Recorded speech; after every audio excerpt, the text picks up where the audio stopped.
pouring out a 40 and smashing a watermelon in memory of Gallagher. Adam Carolla. Yeah, get it on. Got to get it on. The choice they're going to mandate you get it on. Thanks for tuning in. Thanks for telling a friend. We love that about you, right, Gina Grad? That's right. Handball, Brian. Here we go.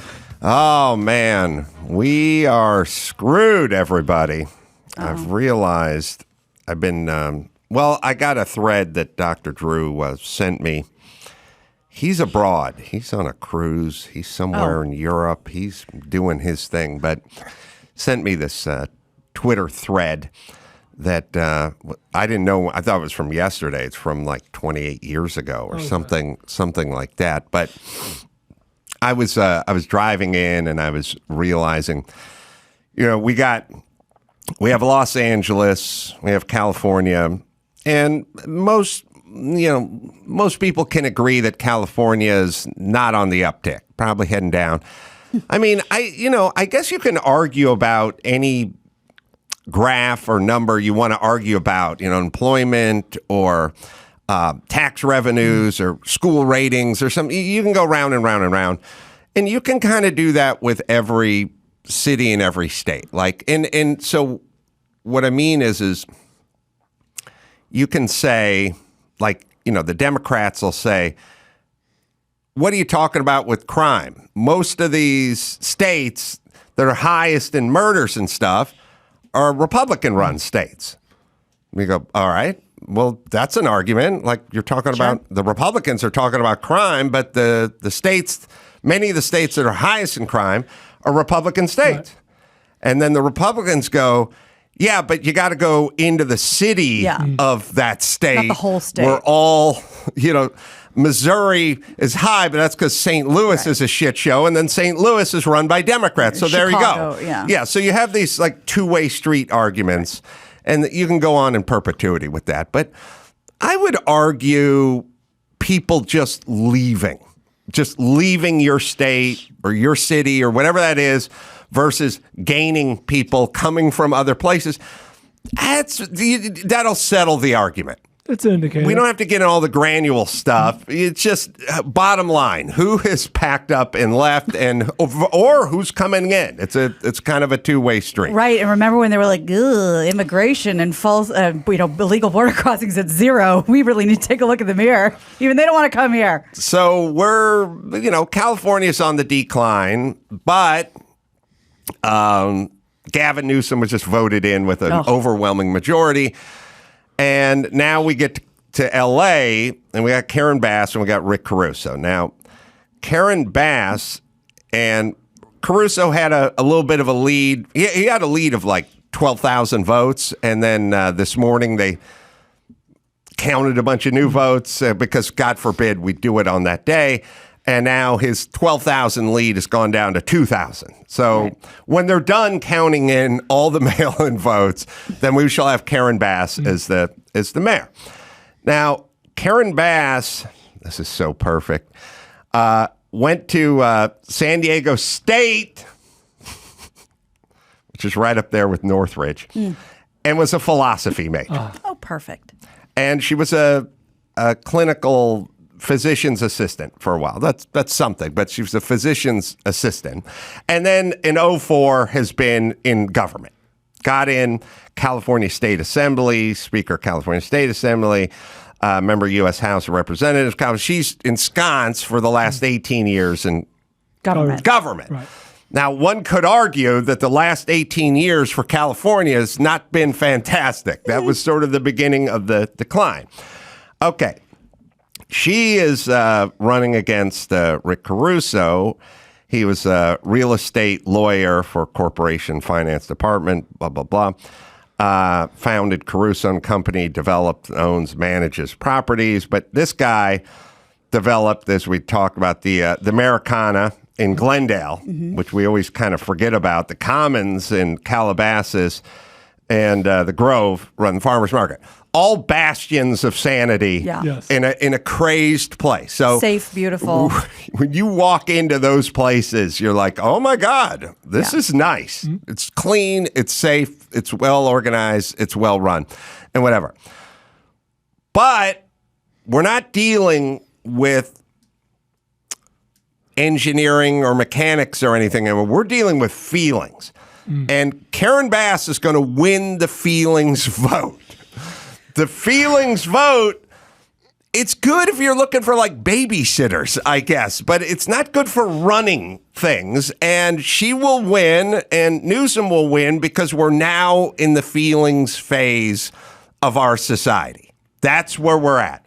We're going to get somebody who has been part of the demise of California and Los Angeles for 18 years, and we're going to throw the keys to the city to her and give her a shot at cleaning things up versus the dude, you know, as you go around, whether it's, you know, the Grove or the Commons or whatever, those are little islands of Rick Caruso in the middle of the homelessness and the chaos and the graffiti and the garbage and everything else. Those are his little islands. I don't know why we don't go, well, why don't we take that island and sort of spread it out a little wider? But we're not there. We're in the feelings phase. But I feel like I can't walk around by myself. Right. So that's how I feel. And we are fucked if we're in the feelings. I would say California may be the tip of the spear of the feelings-based states, and now we're fucked. Feelings are fine. They're just not good for policy. They're good for raising kids or, you know, many endeavors, just not policy. And Drew sent me this thread that I thought was from like the other day, but it's from the guy who penned it died in 94. Oh. The guy who penned it is named Christopher Lash, and it's from a piece called The Revolt of the Elites. And it was tweeted out by Aaron Cariotti, MD. The thinking classes are fatally removed from the physical side of life. Their only relation to productive labor is that of consumers.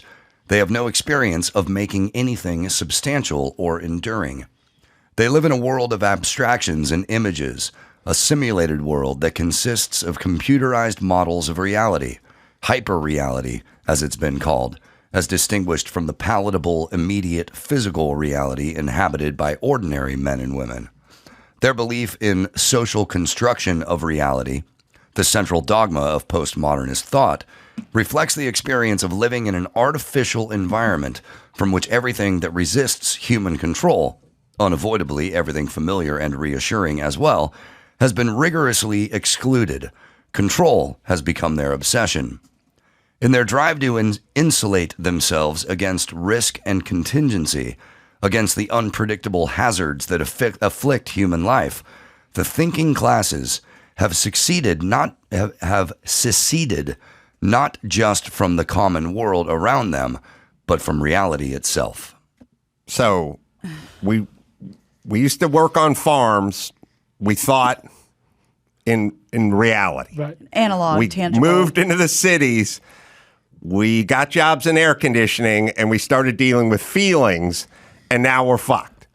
I mean, the whole COVID thing we're still talking about wearing masks and putting kids back in school with masks. It's fucking nuts. We're in some bizarre feelings cloud now. Chris experienced it the other day at the yoga studio.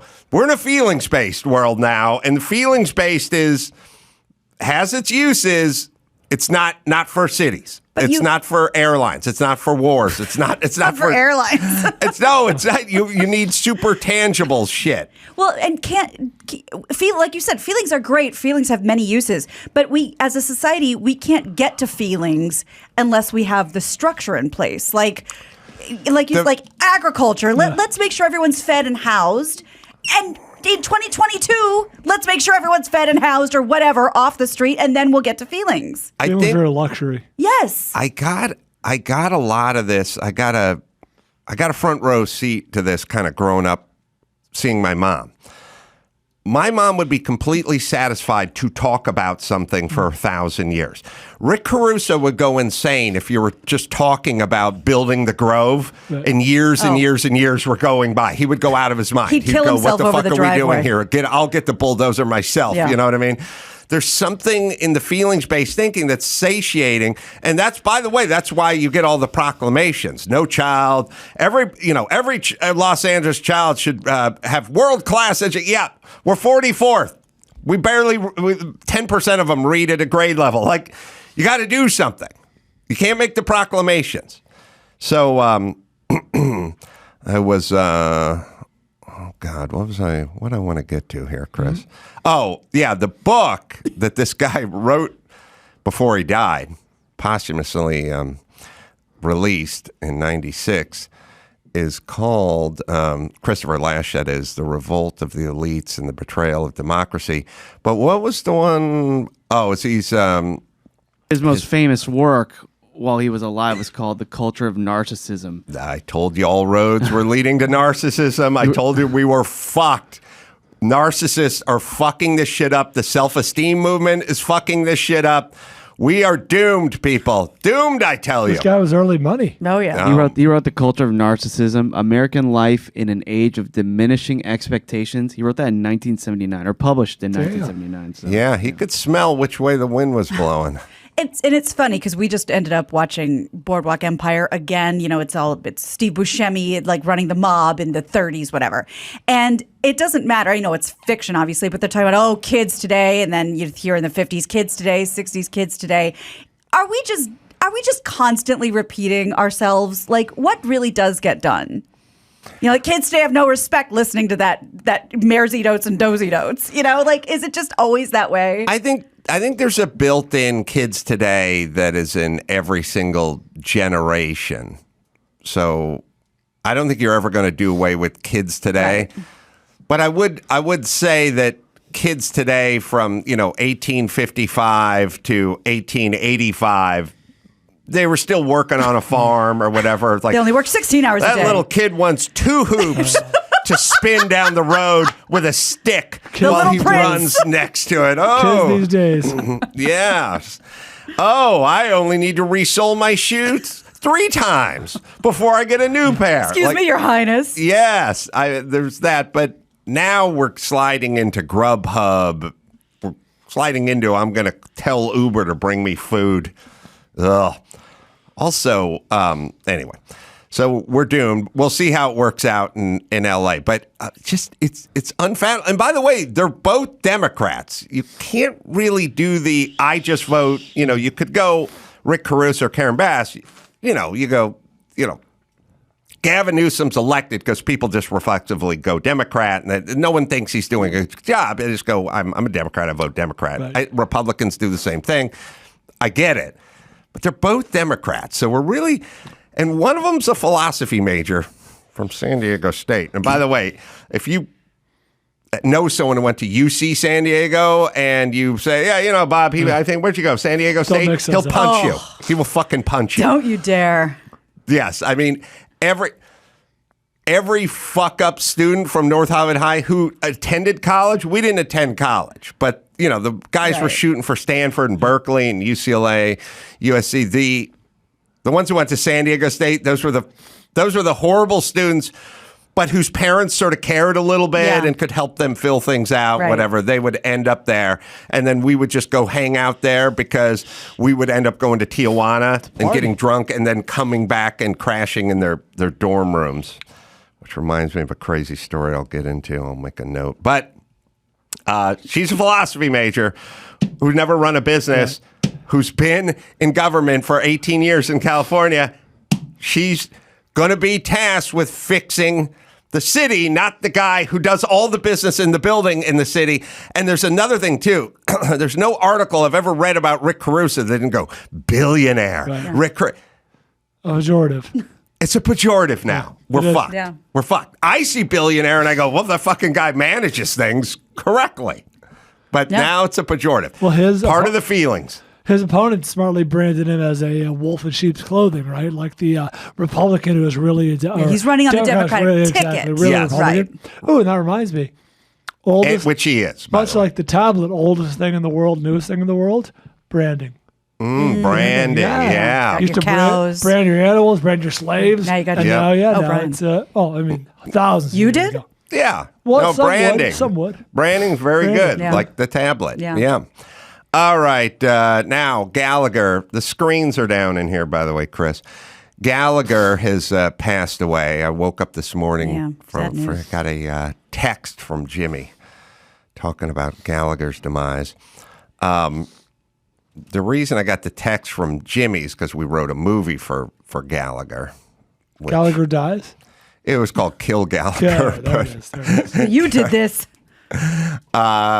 Which I thought it'd be fun to revisit because I loved it. But the thing about Gallagher that people don't really realize is Gallagher was really nuts. And I think Jimmy and I, after we wrote the script, called him, maybe even talked to him. He was, at the time, 20-something years ago, he was like living in Calabasas and working on a trapeze dome or something. Really? I guess he's kind of a mechanical guy. Sure. I don't know if there's anything about that, Chris, about Gallagher and his trapeze at his house or something. He's kind of explaining it using bungee cords and stuff like that. He was a very eccentric guy. But what people forget about Gallagher is he had the biggest comedy specials in the world back in the day. I mean, he was kind of the grandfather of that. But he did a lot of good humor.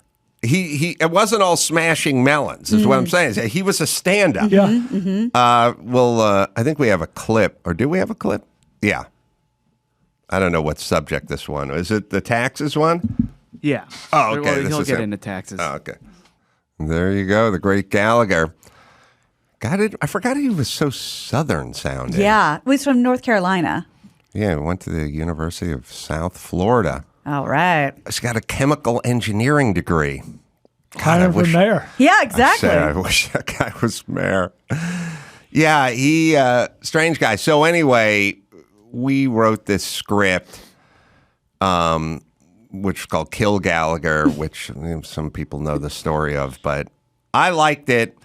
And by the way, in a world of Weird Al stories, it could now be made. Oh yeah, totally. I am punished frequently because I do things like when people, if you guys want to look at the Bircham trailer that I did for Fox, like the Animatic, it's on YouTube or something. I did 11 years ago. People look at it now and go, "Oh, this is what we need." And I go, "Why isn't this on?" I know, but I did it 10 years ago, and it wasn't what they needed. I was telling you this is where we're going. You need to sit on it. We did, the idea was, as famously from the band Dishwalla, who came on to Loveline, and we're asking where they got the name Dishwalla, and then he ran for as an independent in 2003 with the recall election. Well, that's good. Gallagher did. All right, so Dishwalla, and they said, where's the name? It was such a weird name. And they said, oh, well, that's what these impoverished villages in India would call the guy who came and brought the satellite dish. And so they have all these weird impoverished villages living off the grid. And then the next thing you know, they're watching The Price is Right, and Lifestyles of the Rich and Famous or something. And I said, God, that's got to be mind-blowing for them, all this crazy opulent stuff while they're, living on dirt floors. And then Drew, who, is good for a joke every 3 years, went, imagine them seeing a Gallagher concert. And I was like, oh, my God, the crops are dead. Food. And and I was picturing them just stumbling on to a Gallagher show and seeing this little guy holding a giant watermelon over his head, and then them, their minds going, oh my God, what we would give for that watermelon. Is he going to give it to the audience or feed it to a village? And then he puts it on the block and smashes it. And then they're all getting outraged, with each piece of cassava and cantaloupe and honeydew that he destroys. And I think he would do a thing of eggs and stuff they're all going, now the whole village is gathered around and they're going out of their minds. And, the elders get together that night and they discuss that this heretic, this Gallagher person, he's destroyer of food. He's the reason the crops are dead and yeah. it's famine and we haven't had rain in 2 years. He must be sacrificed. He must be sacrificed. So, of course, kind of in the vein of Rudolph the Red-Nosed Reindeer or whatever, they don't want to take one of their best guys and send him to the States. They get their fuck-up guy. Right. Kind of, like I guess Al-Qaeda would get their fuck-ups to put the suicide vest on and go into the Israeli pizza parlor. Don't get a guy with promise. Yeah, we can't spare him. That guy's going to be a lieutenant here in Al-Qaeda one day. Right. So they get, of course, the fuck-up, the lovable fuck-up guy. And, they put together what meager belongings they have and buy him a one-way ticket. And they find out he's in Las Vegas. And this kid, 19-year-old guy goes to Vegas to kill Gallagher. Great. But he's going to have to be there for a couple days, like Gallagher shows not till the next weekend or whatever it is.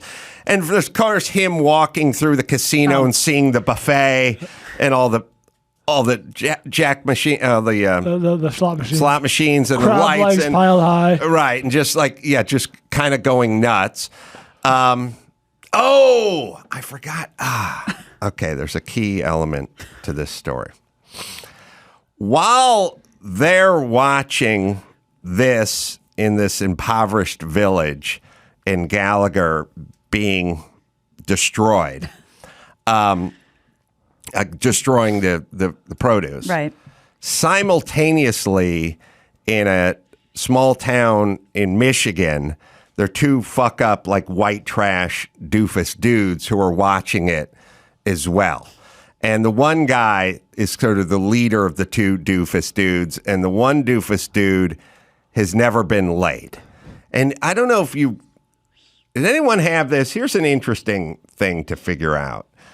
If, God forbid, if you were friends with a dude in high school and he was the first to get laid, because that meant he had dominion over you. Mm-hmm. If you're going, he was de facto the leader of you now. You default to whatever he says. He would explain to you how life worked, how things worked. If you said, what are you in the mood for, subs or tacos? If you wanted tacos, but you never got your dick wet, then you got to go with the subs because he got laid. Right. He knows. He's been there. He's in there. So this guy's explaining, and he's always explaining that you need to get laid, but he's just weaving himself into it. You need to get laid. I got laid. You need to get laid. So a lot of that. I mean, he's the guy. So they're watching Gallagher, and they're like, you need to get laid, dude. And it's but everyone, he's the fuck up of his town. Right. He's the, chubby kid with the bad skin and, no girls. And so the leader guy's like, we need to go somewhere where you can buy a woman, you can go somewhere.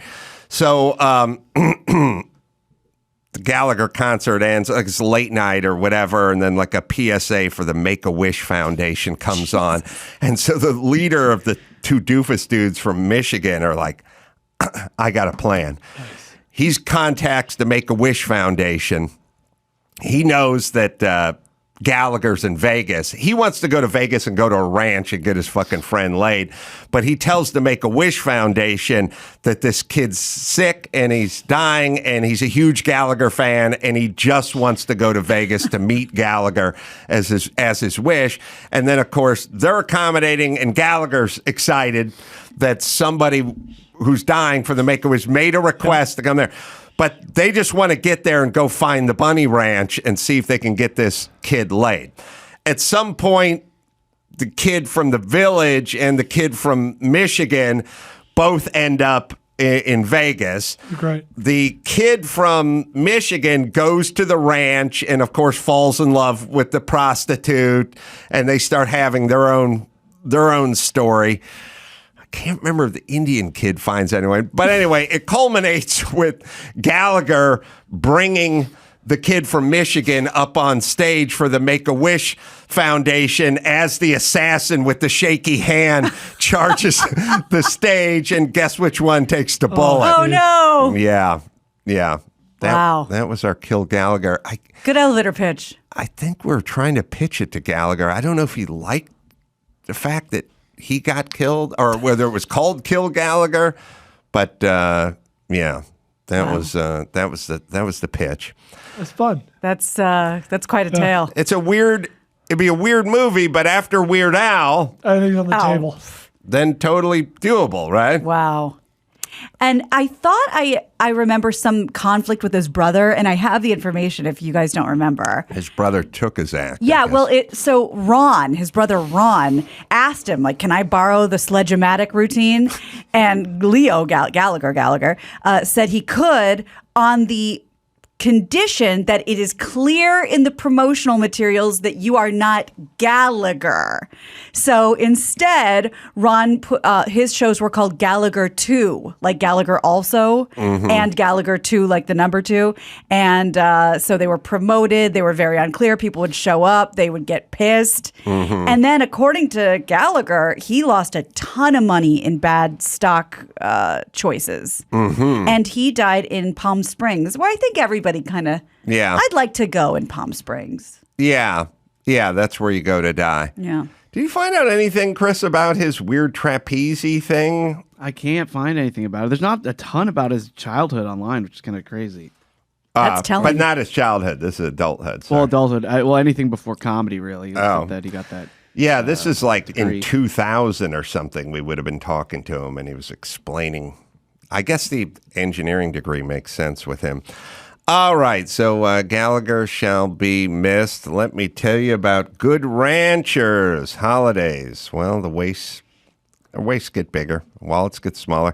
Good Ranchers wants to save you in the season of spending. They want to save you some money. Beef prices are estimated to increase another 20% in 2023. Good Ranchers is letting you lock in your price this November when you subscribe during Black Friday savings.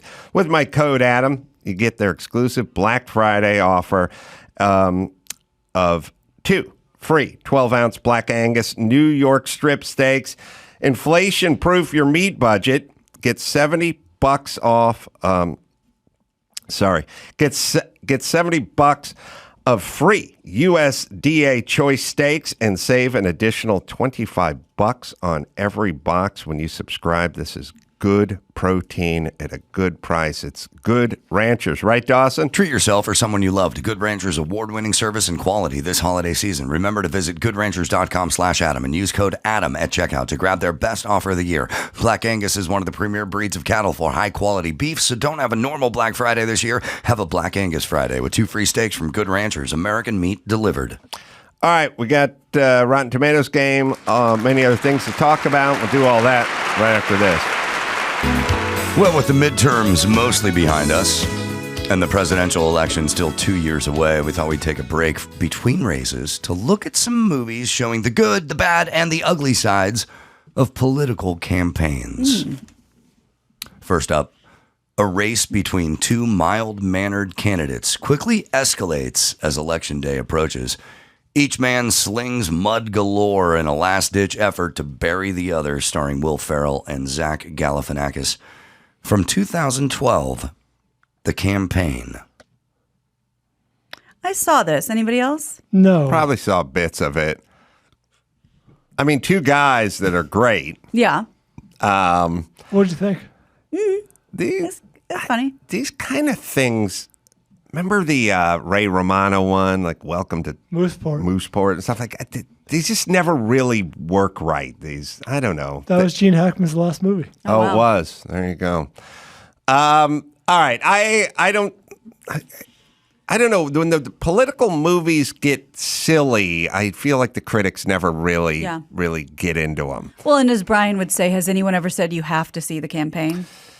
No, but, we are living in a world now where there's so many goddamn movies that are physically out there that those days of going like, you must see this movie. That's the one. Because there are, my list of movies that I must see is about 158. It used to be 3. Yeah. It's just, it's so much quality. It's such an embarrassment of riches.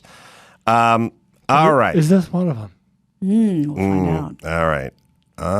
You guys locked in? Yeah. Oh, God.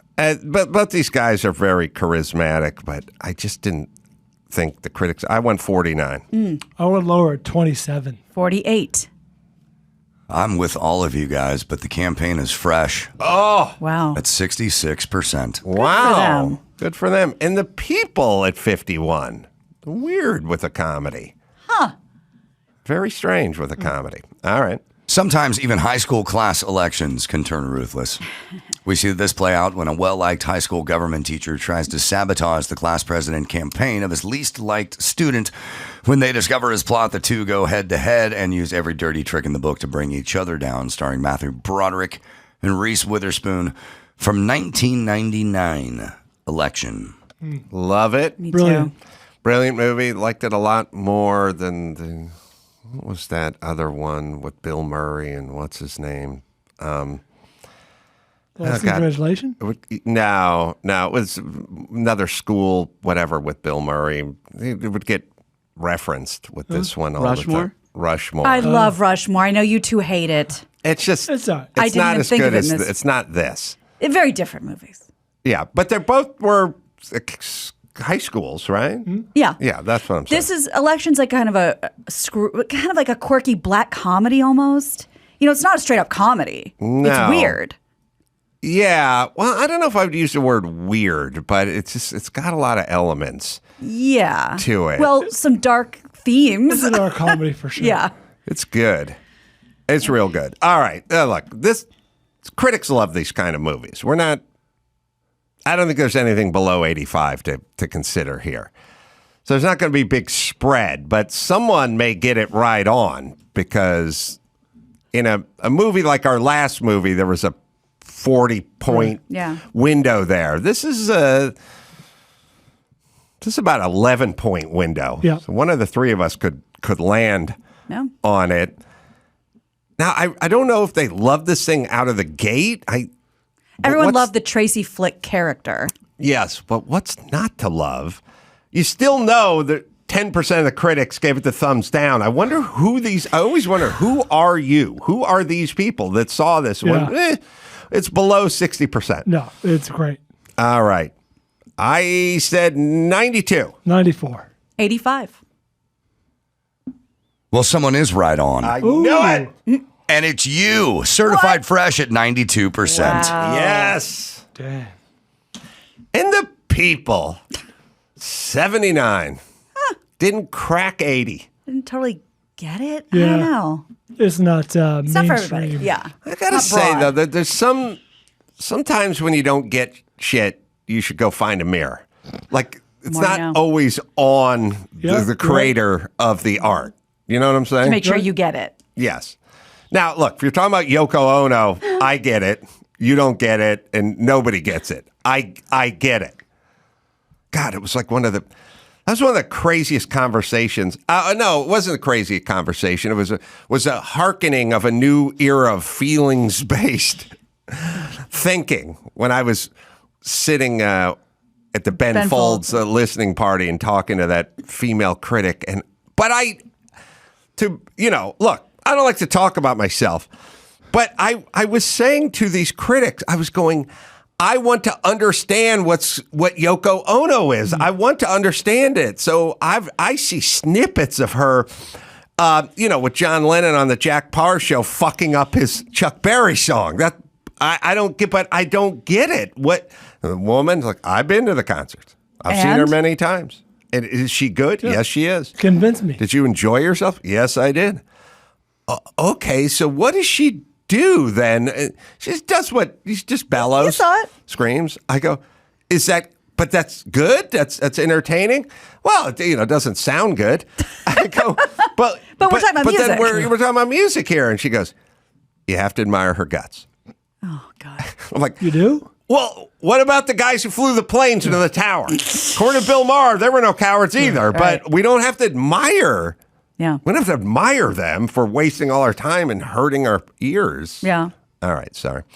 When a political talk show host decides to shake things up by running for president, his fans begin a grassroots campaign that catapults him into the Oval Office. But when he learns it was a computer glitch that awarded him the presidency, he must decide whether or not to remain the leader of the free world. With Robin Williams, Laura Linney, and Christopher Walken from 2006.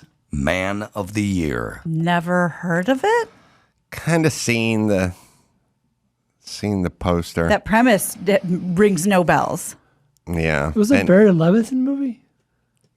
could this man Our next be president. our next president? All right. Never heard of this. Has anyone else heard of it? Yes, Okay. yes. I remember when it came out.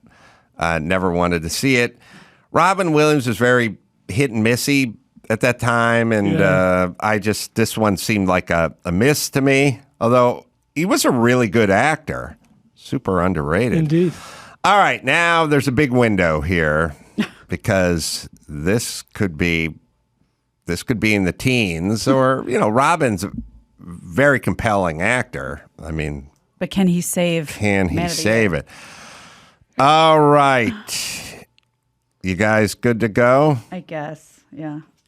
37. I took a big swing because I'm playing from behind 17. 26. Well, Man of the Year is Rotten at 21%. Okay. Good. It's a big pickup. Needed that. While running for re-election, a disillusioned senator decides to hire a contract killer to assassinate a political figure, that figure being himself. Feeling free to truly speak his mind in his final days, he ends up falling in love and starts to rethink his impending murder, starring Warren Beatty and Halle Berry from 1998, Bulworth. Did we do this one years ago? We've definitely talked about Bulworth. I hate this movie.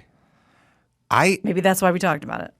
I never saw this full movie. It's fucking stupid. People liked this movie. Yes. Oh, yeah. It was celebrated. But wasn't this kind of that time, like Swordfish and Four Weddings and a Funeral, just kind of weird? You know what I mean? That genre.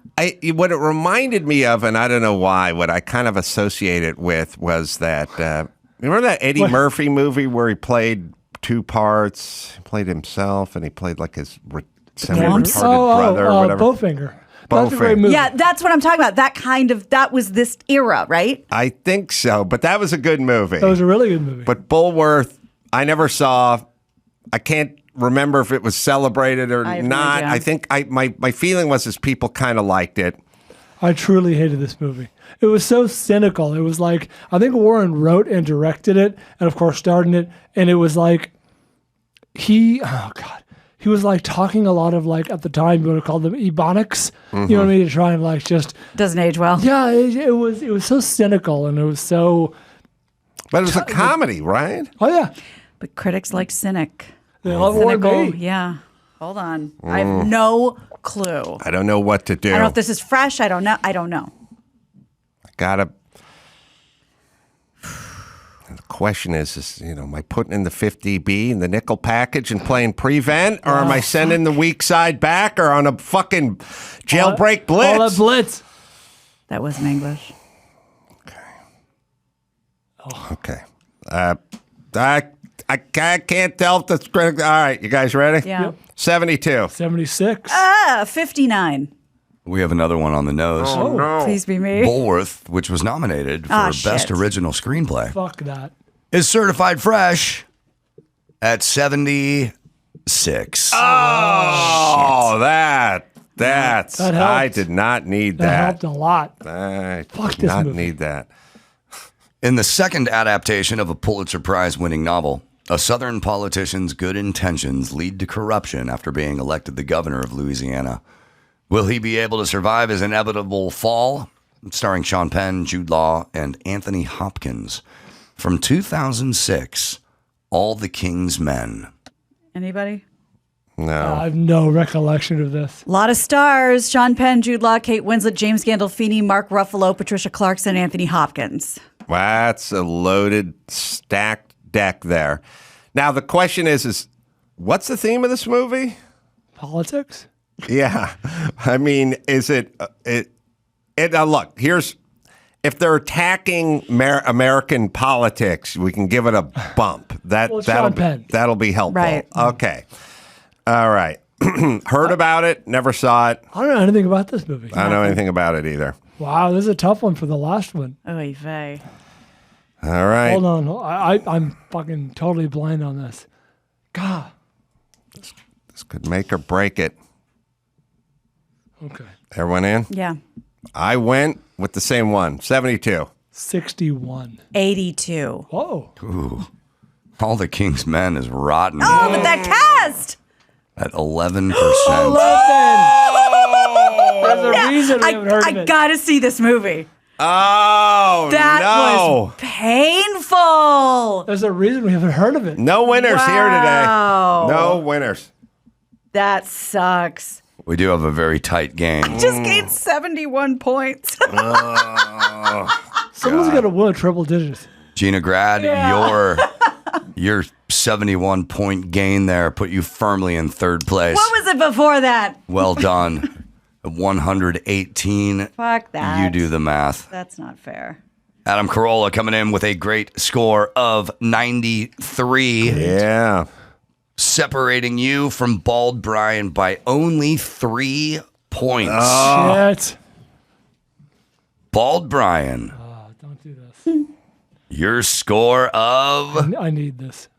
90 for the win. Oh, God damn it. Man, I had a fucking lead built up. Wow. A 5-point deduction. I am genuinely curious to see this movie. How it could be that bad? I figured if it was Sean Penn and he was beating on the U.S. government, And star-studded. that had to be good for 40. Brutal. 11. All right. Let's see. I was... Oh, and the original version of All the King's Men won Best Picture. In, So this is a remake. Yeah, in 49. Oh, maybe that's why I had something stuck in my head that I thought this was celebrated. All right. Something I was laughing about in terms of it is interesting as we enter the feelings-based part of this nation. Economy. There's a lot of, but I also told you guys when people go like, what's going on? Dr. Druidos go, what's the future? What's the future? Safe spaces and octagons, which is basically it's going to be like California and Florida. There's safe spaces and octagons. And people are going to start separating. Right. And the more Priuses you see, the more Jeeps with lift kits you're going to see. And the more talks about good vibes and good feelings and, you know, companies that are Subaru and it's not just Subaru now, but every company's like leading with love and stuff like that. I mean, you don't notice it anymore, but airlines are leading with feelings and love and hugs and stuff. The more crazy energy drinks with like Satan on the Yes. can. That's, you know, what is it? Death water? Liquid Death. Liquid Death. Liquid Death's like one of the biggest selling water. It's got to be booze. No, it's water. Is it Subaru or is it Liquid Death? And the answer is it's both. Yeah. The people that want good vibes are getting a Subaru, they're heading over there, and the rest are going to Florida and drinking Liquid Death. And, you know, pure nitro, whatever energy drink and shit. But there's more aggressive, weird. Yeah. And I was just sitting around last night watching Sports Center, and the new Bucks logo, the newish Milwaukee Bucks logo came up on the screen, and I was looking at it. Chris will show it to Gina. It's the Bucks logo, the new one. Yeah, we made a side-by-side. That's Oh, okay. Well, then we'll just do them. Do the new one first. Yeah, we're pulling up the new one. Or you could just do the side-by-side. That's fine. Okay, we'll put the... But I was looking at the new one. I was thinking about the energy drink stuff, and then I was thinking about the old one. But you just pop it up.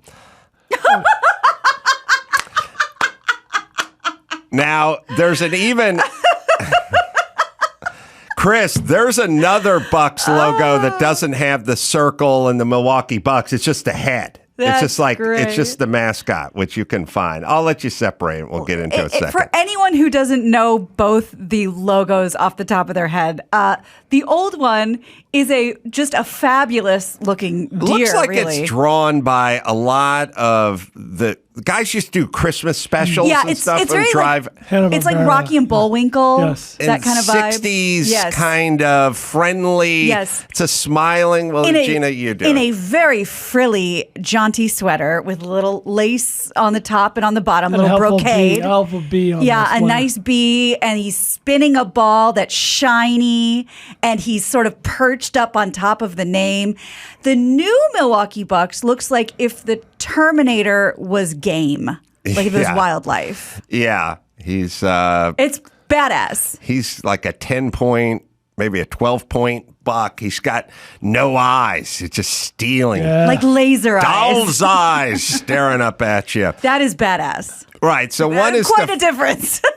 right. the Like deer. if you were going to make a stuffed animal for your child Yeah. out of one would give him PTSD and Yeah. the other would help him get to sleep at night. One's absolutely haunted. But it just was. It's funny. It's kind of up there with, all the strippers have to have tattoos now. Sure. Like everything's got to be like Aggressive. an edge. So then there's this weird dichotomy because we used to kind of live in the middle. Now it's like everything's got to be. We got you pass a house in this. There's a sign on the lawn. We welcome love. We welcome race. We welcome All people. all people. Then next to it's the guy with the fucking Jeep, and he's got the Bucks logo sticker on the back, and he's putting the knobby tires on it, and he's pumping the rock, and it's like look at this bizarre kind of. But I think it's safe spaces and octagons. I think we're you're just right. drifting to different edges, and Coming into fruition. you'd be a fool if you weren't. The number one late night show is Greg Gutfeld, because somebody eventually went, well, we'll just offer an alternative to the progressive shows, and he's number one. He's not better. His budget is nothing. It's just Offering his a different guests. flavor of pie. Yeah, his guests are nothing. It doesn't have to be a good taco. It Right. just has to be not pizza for people that are for the folks that want tacos. Right. So I think we're going to see more good vibes and then crazy, edgier, angrier, more aggressive shit coming. So that's I'm scared of both. It doesn't get farther apart. This is it. insane. Doesn't get farther apart. And This is Rankin Bass and the Terminator. the first one was good for 25 years. Is that right, Chris? Yeah. Wow. Yeah, 25 years they went with the friendly deer, and then they got but the other one didn't come in 93, did it? No, they had another one. They still went towards a more realistic deer, but we can show you the. They went with a kind of an in-betweener, but at least this one had eyeballs and wasn't so aggressively angry. The other one looks like the elk was possessed by the devil. Yes. That's basically. Demon elk. And the Demon original elk. one is wearing, I don't know how else to explain it, a very jaunty sweater. So at least they're not clothed after that. He's wearing like a Christmas sweater. Yeah. All right. The other thing that I like to talk about as I was watching my Entertainment Tonight or whatever, I like to watch those entertainment shows. Da-na-na-na-na-na. Yeah. You know why there's something, I'm attracted to those shows because there's something about the red carpet crazy bullshit interview that I love. Oh. When it's always the female and she's going and I like when they get condescending when they talk to black people, like, oh girl, you go, you're crushing it out there. This is I don't know why it's Like an alternate universe. yeah, So pandering. and there's this thing. They're at the Country Music Awards, and you're going to be up there with Tammy Wynette's sister, and you're going to be representing the girls. You go crush it. And, she fucking hates her guts or whatever. But I don't know why I love it. Is it because obviously it's not authentic, it's disingenuous, but is it, Yes. there's something pure about it? No one's being sarcastic.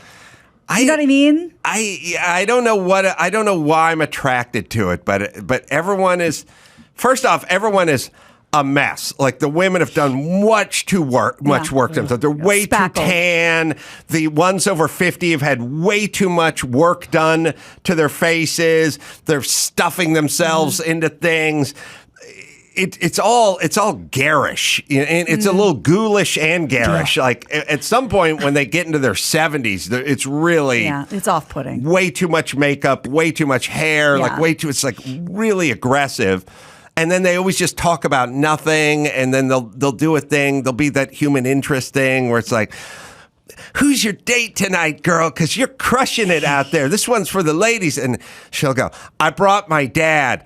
He had a little scare. Oh, boy. They had a little scare, and we didn't know if he was going to be here for this, but it was able to, oh, good for you. Good. You go, girl. Like, good. And my dad's sick. And like, first off, everyone who's 50 years old has a parent that's not in the greatest shape, Right. and okay, good for you. And then there's that. I love it all, but they were, I recorded this. I record on my phone, by the way, because for some reason I see shit and then I come in and then I go, hey, Chris, go look on the website for Entertainment Tonight. And then they go, they don't have that clip, which I don't know how it works. I just assumed they would post the show, but they seem to have a meeting where they go, what shit did Adam want to make fun of? And they go, we'll carve that clips. shit Don't find out. that. We'll leave these other clips.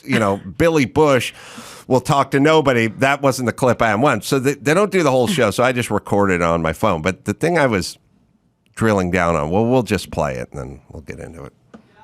Episode of Sex and the City or its reboot went by without stopping for brunch. The leisurely and pretentious breakfast-lunch combo. And it's a Hollywood staple. Like all things in this town, it's getting its own reality show. Katie's tableside with Schitt's Creek star and bottomless brunch enthusiast Dan Levy. Dan Levy is about to serve up something big. Everybody needs to try this. The Schitt's Creek star. Oh my God, is this not your mother's recipe? All right. hosting- The point is we can just say Schitt's Creek now. Yeah. We don't have to run a disclaimer. Doesn't matter. It sounds like Schitt's Creek, S-H-I-T, but it's not because it's spelled different. Yeah, But it with a sounds the C. same. Yeah. But now no one gives a fuck. Nope. But that shit would have got your license taken away 5 years ago, and any other time that the Bucks had their first iteration of that logo, you would have been shut down. You would have long meetings and guys telling you, and lawyers and FCC, and now no one gives a fuck. No. And that was always my thing with almost everything. With titties. You can say boobs, you can say gazongas, you can say Winnebagos, you can say knockers, hooters, whatever. No, not titty, not tits. No. That won't be accepted. And I know there's a George Carlin routine, but I was just like, it will be. We'll bend ourselves into pretzels for a number of years, and then at some point someone will go, oh, who gives a fuck? The dam will break. Yeah. Yeah, and that'll be that, and no one will care. And now we're here. I mean, I'm just saying, my feeling is for half this shit, let's just do it now. Let's just get there. Instead of arguing for 25 years. but that's your thing about your ideas too. You just have to cool your heels for everyone to catch up. Yes, people shall catch up. You reminded me when you said like, oh girl, and blah, blah, blah. Did you see that clip from The Talk where all the non-black girls start taking out one little tiny hair extension? Did you see that? No. Okay, if I was Cheryl Underwood, who I know nothing about, I would be fucking pissed. Can I show you this clip? Yeah. Okay, so I think this is recent. It popped up on my Facebook. I sent it to Ben, and I'm guessing it's about 50 seconds in. But Kristen Chenoweth is the guest, and Julie Chen Moonves is there, and they're all being like, "Dare I take out one of my hair thought extensions?" she retired. So this must be an old clip then. Yeah. I don't know, but She's such a hero, Julie Chen. So she's on a show called The Talk. I'd love to pull 5,000 hours of her going, this is where women get together and we talk about the tough issues and we don't stray away or hide. We're the women who have the courage. Then her husband gets caught diddling the secretary and she's like, I'm out. Yep. You guys talk about that. Not going to talk about that. Don't tell Sharon Osbourne that. So all these women have long hair anyway, but they're filled in with hair extensions. And I wear them sometimes. Everybody wears them. You just clip them in. Well, they think they're being so brave by taking out one little clip and showing the world. And then they go to Cheryl Underwood and start pressuring her. So just watch this. Short hair. Any of y'all wear pieces? By the way, you mentioned white girls, but yellow girls are also getting on this bandwagon. Everyone's cheering. Julie Chen. You know, ho. At the end of the show, She takes out one You piece. go, girl. She's swinging it so around. brave. Her hair is still in a bouffant. it's a hair Kristen down. Chenoweth takes out one little piece. They're swinging it around because they're you heroes. go. Oh, wait, there's more. Donny Osmond's got nothing. Aisha Tyler takes out one little piece. They must have planned this, right? And now they look at Cheryl. Come on, take out a teeny little piece so you still have beautiful hair. She's a woman of color. She's proud. Cheryl is being pressured Take her wig to off? take her entire wig off. Oh, while you all go, the other girl. women still have their long, luxurious she hair got, in. She got jobbed. I think that if I was Cheryl, I would never speak to those bitches again. Weird gray hair, slick back, and no condition. I Yeah. hate it for her. Everyone's like, "Ooh, look at me! This one little strand, and I still have my beautiful hair in." And they pressure her to take her whole fucking wig off. You know, this is Mean. exactly Yeah, I don't like the it. same as like 6 dudes sitting around a pool, and then we all encourage everyone to pull off our cock extensions. Oh, Yep. sure. But your cock extension knocks your cock from 9.5 inches down to 8.25. Right. My extension is my whole cock. Yeah, Yeah, it's the whole There's sock in nothing there. there. Yeah. We've all been there. And you guys have all knocked off 3/4 of an Yeah. inch from your dong. Right. And now you're looking at Come me on, going, Adam. come on. I'm like, ah. But I got no cock. It's my whole cock. For God, for the love of everything. Okay, I'll take my cock off.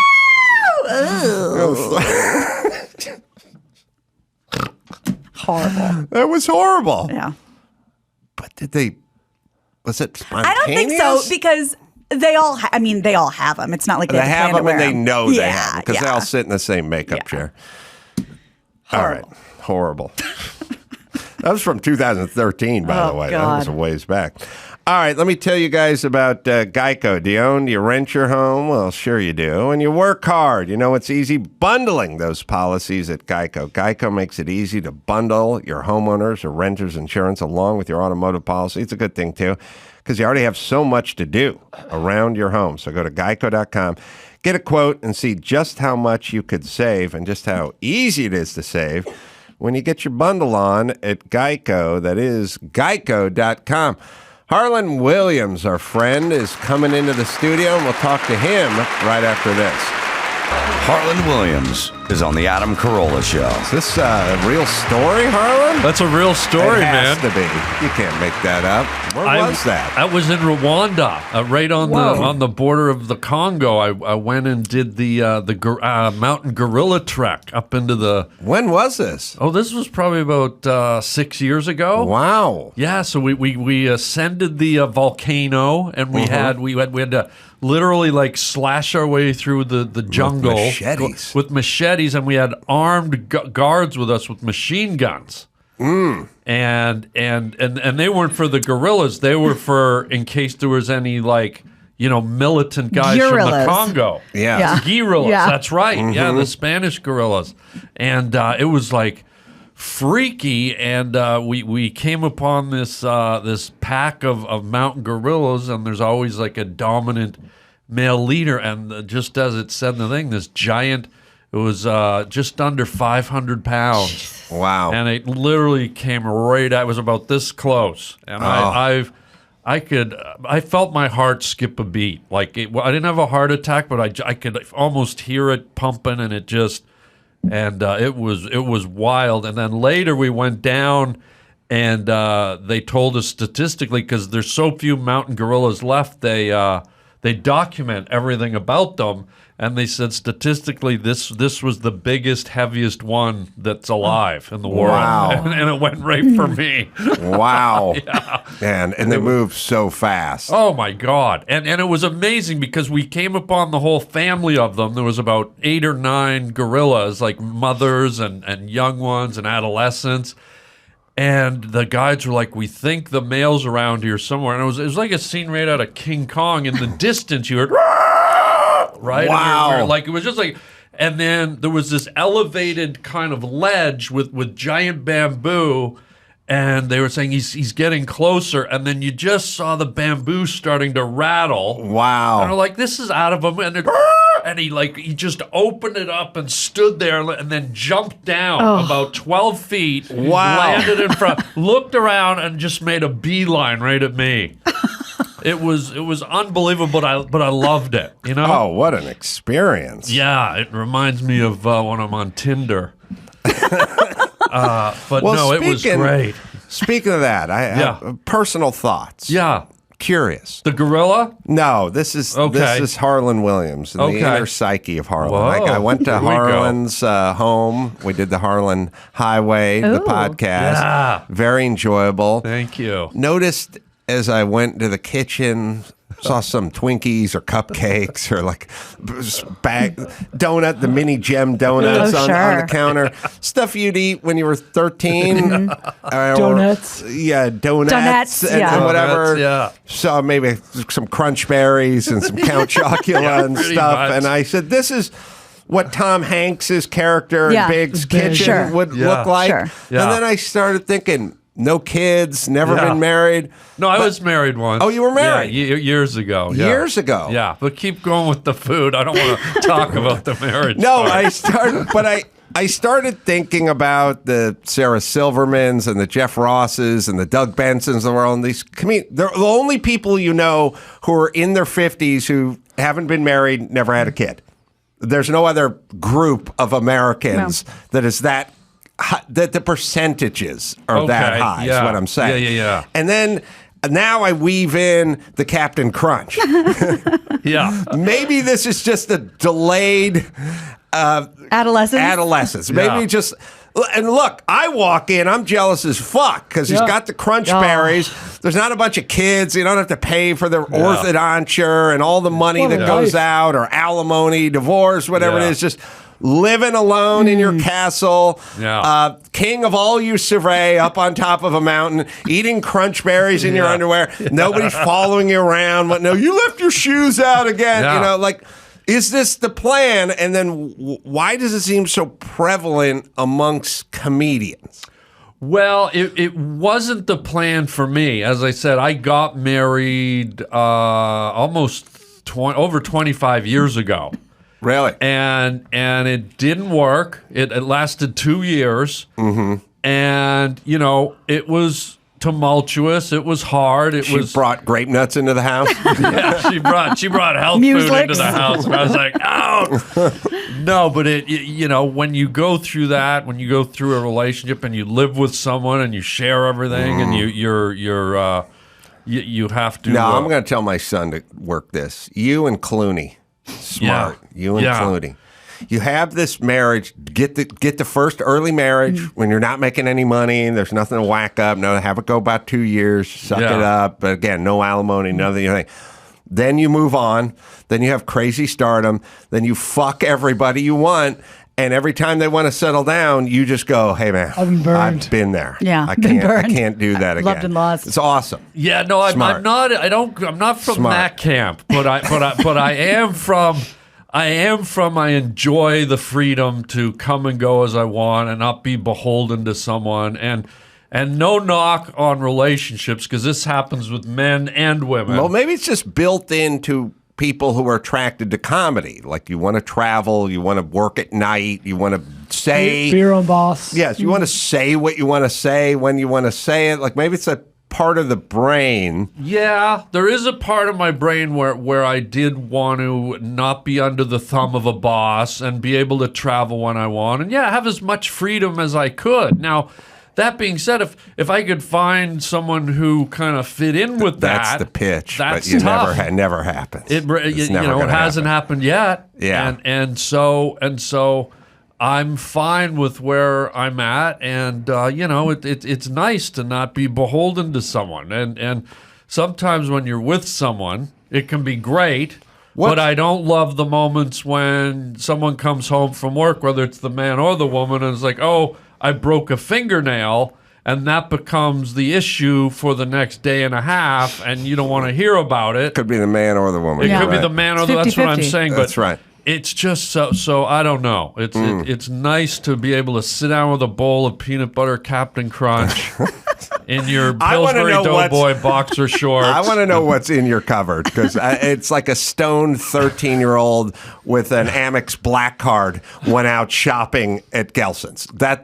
I didn't open every cupboard. Yeah, but I survey. Let me guess. Individual size macaroni and cheeses. Yeah, Kraft dinner. Yeah. I knew that was gonna be in there. I have that. I have in the freezer. I have the frozen White Castle cheeseburger. sliders. I knew it. I have the Cocoa Krispies and the Apple Jacks and the Fruit Loops. And he's 59 years old, everybody. Yeah, I know. It's ridiculous. I drink This is not what a married man cannot pull this off. Right. I probably that shit's drink- in the garage. Yeah. Like in a box that says Carl Yastrzemski memorabilia. Where a woman would never venture. You know what I mean? And then you'd have to slide out at night and open up the box and look around and pour your Apple Jacks. And then you'd come in. You'd have to do a thing because you'd get into bed and she'd go, I smell Apple Jacks. That's just my toothpaste is apple flavor. I promise it's another woman. Yeah, she'd be sniffing around. Yeah. Sorry. No, it's good. I drink. What else is in the cabinet? I usually drink 2 or 3 Cokes a day. I want to know everything that's in those cabinets. Okay, I have Cokes in the fridge. You? No, just Cokes. I love Cokes. I have Kraft dinner. I have Skippy peanut butter. I know. You can always tell. Yeah. The peanut butter is how you judge. Well, how? What do you mean? Because the Laura Scudder stuff or the stuff that comes in a glass jar with the oil that separates and whatever, then all the Canadian and white trash and the kids, the people that eat like 14-year-olds, they're confused. They have the plastic Peter Pan one that's got all the stabilizers and sugar and shit in it. Yeah. And then you say to them, does that have real peanut butter? And they go, what are you talking about? It's peanut butter. It says peanut right here. It's Skippy. Yeah. You know what I mean? You go, that's a bunch of shit with a bunch of stabilizers and soybean oil and fucking sugar in it. And they're like, this is peanut butter. Yeah. Says peanut butter. I meet people like this. They don't know that there's real peanut butter that's just mashed up peanuts and salt. Yeah, but does the body give a crap, right? The brain might, but every week. Your body here's maybe what I mine hear. would know. Every 3 months, it's like fat-free foods in your grocer's freezer are the best for you. And then 3 months later, they're the ones that give you cancer. Coffee's great for you. It'll save you from getting cancer. The next year, coffee causes cancer. All right. Every red year, wine, it's chaos. red wine. It's ridiculous. I agree, but there's no dispute over Apple Jacks. There's no physician or dietitian that's like, I say eggs and high protein. I say Apple Jack. An Apple Jacks a day keeps the doctor away. The doctor's away. So we got, what else we got in there? What else? We have Skippy. I get English muffins. Smooth Skippy? Smooth, yeah. Yeah, that's another that's an earmark of the Pop-Tarts? adolescent. Pop-Tarts. I just had 2 yesterday. Blueberry Pop-Tarts. Iced or not iced? Probably gotta have the iced. Yeah, I'm not eating them plain. Oh, That's right. You know, yeah, that's gross. insane. And I was going to say, what's for dessert? But it all sounds like dessert We've gotten so there far. It's all. Usually, I'll have like some cookies, like those Pepperidge Farm Milano cookies. delicious. Milano's The mint best. ones. Oh, Yeah. the best. And then very often I'll have a Haagen-Dazs, one of those small mint chocolate chip ice creams in the freezer. Anything we're missing? Like any Totino's pizza rolls or Hot Pockets? No, I don't like those. Okay. I don't like those. And then sometimes I'll get the like the Stouffer's macaroni and cheese microwave Delish. yeah. and the chicken a la king. What's in the chicken a la king? It's just like rice and chunks of fake styrofoam chicken. Yeah. Chicken pot pie is the best. Oh yeah, and that too. I'll get the Mary Callender's one, and sometimes I won't even eat Marie, them. I think. Remember? Go ahead. Well, remember in the Pioneer days when the pioneers would put rocks in the fire and heat them and then put them in the bed to stay warm? Yes. So I'll I microwave tried that up. once. You did? Yes. I microwave up a Mary Callender's. Marie.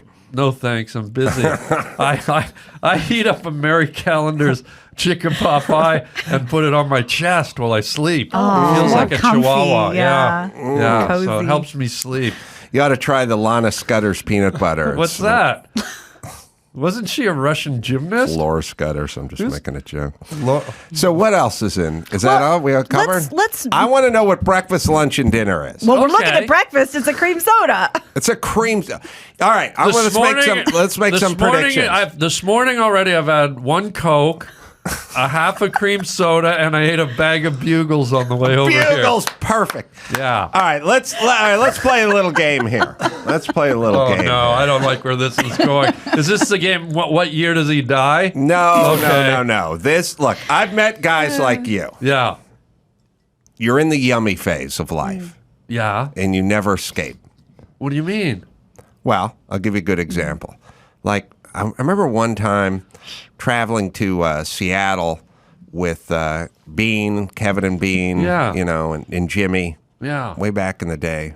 We're at Final Four, UCLA, mid-'90s, whatever. And we're sitting around, and we're going to go out to dinner.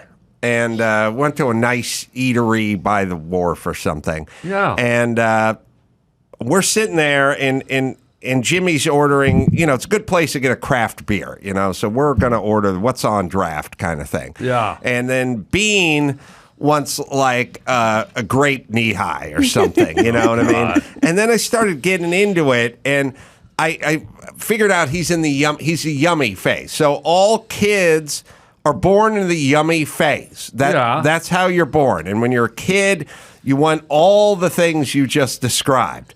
House, yeah. Right. You want to live in Harland's house. Yeah. But at some point, you get older and your palate evolves and you start getting into your sushis and your Pilsner beers, cigars, eating pussy, things. Wow. What I'm saying is Delicacies. Yeah. well, things that don't taste good. They seem disgusting. Like a Scott, the experiment is give the 11-year-old a sip of the beer, give them a suck off the cigar, offer up some sushi.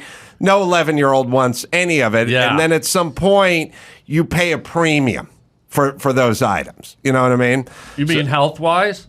No, you pay. Cost. Oh, okay. You will pay the 11-year-old boy who turned his nose up at the scotch, at the cigar, Sure. at the pussy. sushi, Yeah. at the sushi. Yeah. Well, someday be 41 and spending hundreds and thousands of dollars a year for those items. Right. All right. Now, the yummy phase people like you and Bean and many others coast right through that phase, but you never evolve into the adult phase of eating. Wait a minute. Pump the brakes, Wildfire. You're looking at a guy who savors fine dining. Okay. So what you saw in my kitchen is what's in my kitchen. But when I go out to eat, man, I do it up. I do lobster. I do steaks. We're still sushi. Sushi's an interesting one. I do Greek food, Indian food, Italian food. I have a very good palate. Do you go deep with the sushi or you go California roll, like avocado roll? I like the experimental stuff. Ooh. Like the other night, I had some sea urchin clit. Whoa! Yeah, and That's crazy. seahorse placenta. Oh my God. And I ate 2 sea turtle ball sacks. Oh my God. Yeah. That is What's funny is they adventurous. actually shrivel when you put them in that green stuff. Oh, and the Wow. wasabi? Yeah, they Wow. shrink. Yeah, they Will you wrinkle go and shrink. hardcore sushi? No. Like uni. Yeah. No, I don't need. I eat salmon and yellowtail and tempura shrimp. Yeah, so the tempura shrimp sticks with it, but the salmon and the yellowtails, something. If it's not all done up with the sauce and the stuff. Mayonnaise. Yeah, I just do the rice and the fish, and then I dip it in the soy All right, sauce. that's getting there. That's good. The real category is the booze category. I hardly drank. I hardly ever drank. That's part of it. Hardly at all. Never smoked a cigarette in my life. What would you drink? I've if never you had drank? a coffee in my life. Yeah, beat me to the punch. I was about to yell. Okay. There's no way you drink coffee. I've never even had. I've had one sip by accident. I was shooting a movie, and there was a scene where I'm at a coffee cart, and it called for me to sip a coffee, and I said to the prop master, "I've never had a coffee in my life. Put Coke in there." And in the take, I drank it, and I just went. I could feel it wasn't Coke, but I didn't want to blow the scene, so I swallowed it. So unselfish. One gulp of coffee. Was my it whole awful? life. I didn't like it. Yeah. Yeah, I didn't like it. Not yummy. I've had one smoke of a drag off a cigarette. Not yummy. And most hard liquors I've never even tasted. Not yummy. But you know what? You need to get in quickly before they pass the ban on yummy flavored vape pens. Oh, like yeah. the cotton candy. I wouldn't do that either. They have an okay. Apple Jacks I flavor wouldn't one. do vape. I've Oh, never no vape. done vape. But if you had a drink, Yeah.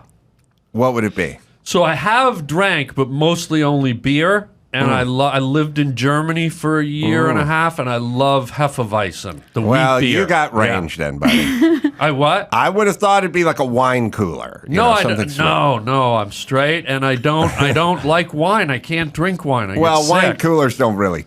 Yeah, I guess I'm calling them wine coolers. They don't really taste like wine. Yeah, but Why were you in Germany for a year and a half? I was doing computer animation back in the when was it, the 80s, the late 80s. I was doing, or the mid to late 80s. I was doing computer animation over Really? there. Yeah. Were you trained for that in Well, Canada? I studied animation in college, and one of my best buddies, Bob, was in my class. I think I know that dude. Yeah, Bob Angelini. Oh, no, I didn't. Different Bob. He has a great website where he sells his art. But anyways, he went over to work in Germany. Your brother's a legendary special effects guy? Oh yeah, Steve Williams created the T-Rex for Jurassic Park. Oh, nothing. shit. Yeah. You know, and I'm looking. I went to the Bare Naked Ladies concert. Yeah. I love Bare Naked Ladies. And Oh, yeah. your cousin's the keyboardist. Yeah, keyboard guitarist, and Steve, who there just a new documentary just came out on Apple called Jurassic Punk. It just came out, I think, yesterday. He just sent me the trailer, and it's a movie about his whole life. He created the water tentacle in the abyss. Oh my God. And he created the T-Rex in Jurassic Park, and he created the liquid Terminator in Terminator 3. He changed the world. Holy He shit. changed the world. That Wait, guy. is it he is a brother? Or, So I went to animation college. Our fathers, okay, my dad and his dad, both named Williams, were buddies in university. So when I went to college, I needed a roommate for college. So they introduced us.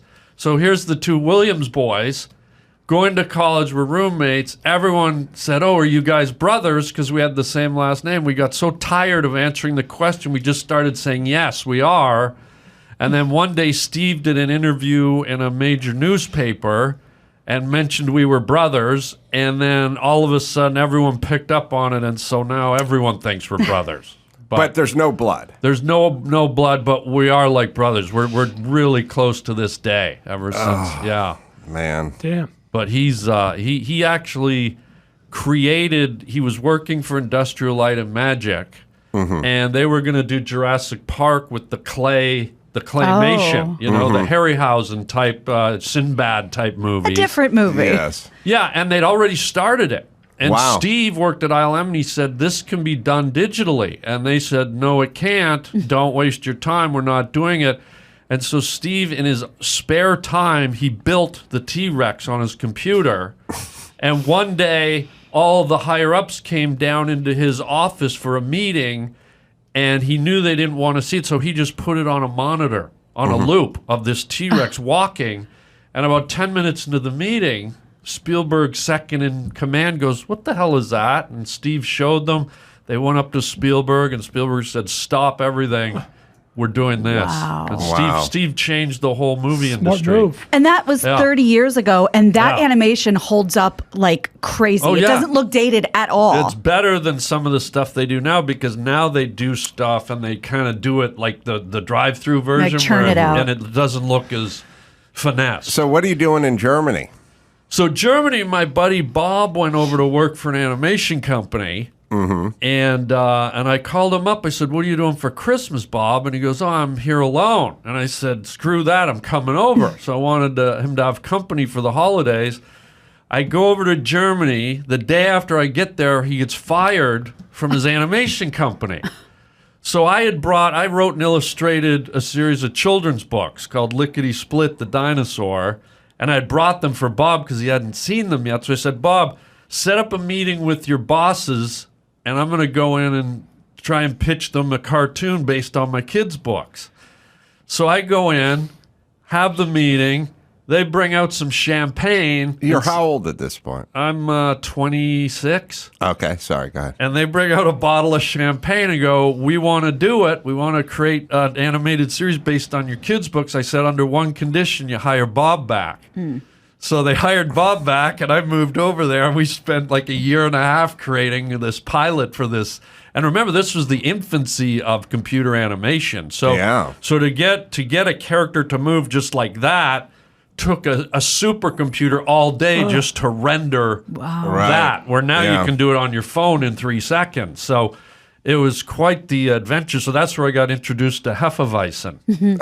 So this is like the later 80s or something? This was like probably around 86, yeah. And there was this incredible bar called the Spitz, which was we were in Cologne, Germany, which is very cosmopolitan. And there was this bar right beside our building, and so we went in there, and it's the only time in my life I really did any drinking because it was so good and it was so fun, and the German women were some of the most beautiful I've ever seen in my life. Yeah. If I forget the Applejacks, I got me a Fraulein, baby. Yeah. Wow, what a life. Oh, Well, then how'd you get from there to comedy and acting? Well, I was already doing stand-up in Toronto. When I got right out of college, I started to do stand-up on the amateur nights. And then I was doing it for about 5 years. And I went from open mic night to like top headliner in about a year and a half. Wow. I just kind of shot right up in Canada. And then when this thing with Bob happened, I had to go over and kind of take a little bit of a break, but I ended up doing some weird stuff in Germany, like comedy-wise. And then when I came back, I was like, it's time. I said, it's time for me to go to Hollywood. So I stayed in Toronto for about maybe another 4 months, and then I moved. I took every penny I had, and I said, I just got to go for it. And I moved to Hollywood. And did you start doing stand-up immediately and auditioning at the same time? I couldn't audition because no one knew who I was, but I started doing stand-up right away. Yeah. But I mean, you did, was it Rocket Man? Yeah, Rocket Man. That was a big movie. I mean, I remember seeing those billboards like all over town. Yeah, it was awesome. Was that like 92 or so? When the hell was that? That was 93 or 93 or something. Yeah. Like things happened for me really quick when I got here. I was going to say, because you were young when shit was going down. I was in my 30s, yeah. And like the first night I got to Hollywood, the first night I did shows in Hollywood, I got offered 2 TV shows when I walked off stage. Like, you remember those shows like Evening at the Improv? And like the stand-up? So it just, things started Rocket immediately. Rocket Man 97, but you probably started it earlier than that. Yeah. Yeah. That's wow. amazing. Yeah. What a life. Yeah, I've had a cool life, man. Yeah. Blessed. Yeah. A lot of variety. Oh, yeah. And I've done, I used to be a lumberjack. I used to be canoe guide. I've done all kinds of stuff. Canoe guide. Yeah. All kinds of wild stuff. I've been all over the world. Crazy.